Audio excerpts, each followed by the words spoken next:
Elizabeth, one of the things that a lot of researchers have identified as a barrier to implementing sustainable development is governance. I mean, do you have a vision of how we should be structured, how to society? Oh, yeah. Well, one of the big risks with sustainable development as a goal is that environment departments are reconceptualized as being about sustainable development.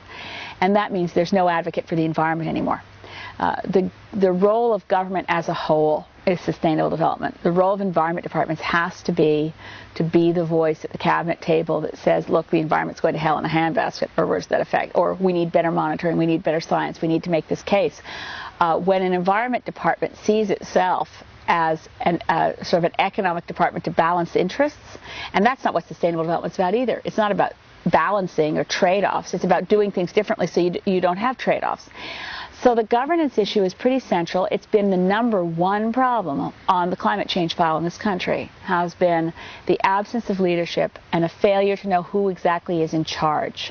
So having Natural Resources Canada, which has behaved as a saboteur in the process, slowing down progress, in charge, and with Natural Resources Canada in charge of domestic implementation, and Environment Canada in charge of the science and making the case, with nobody there to put their foot down and say, look, you guys have to deliver on this.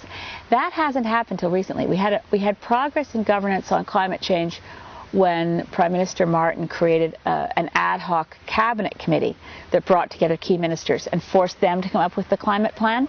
It was no longer the silo of the two departments that couldn't speak to each other.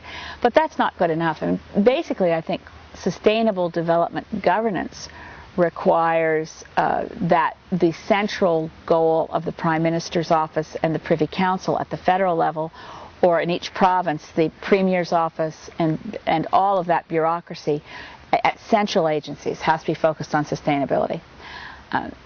On the climate issue, I'm increasingly drawn to the conclusion, I've tried to think of the parallels in our history of environmental change that come to anything like the kind of change we have to make as a society to avoid the most catastrophic impacts of climate change.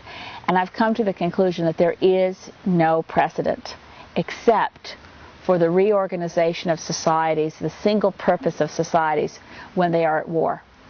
So the only analog in the history of Canada that I can find is the way the economy reorganized itself through the Second World War. When you look at the history of that period, you realize that Canada as a nation was basically invented in that period. And the way in which we rebuilt our economy to meet a war effort, it's exactly what we have to do on climate change.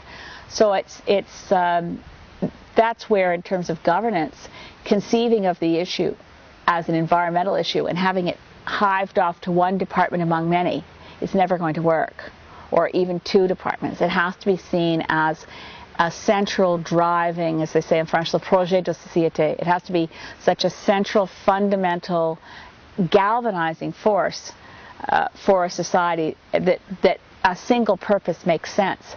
That's the kind of challenge climate change is, which makes it quite different from other environmental issues.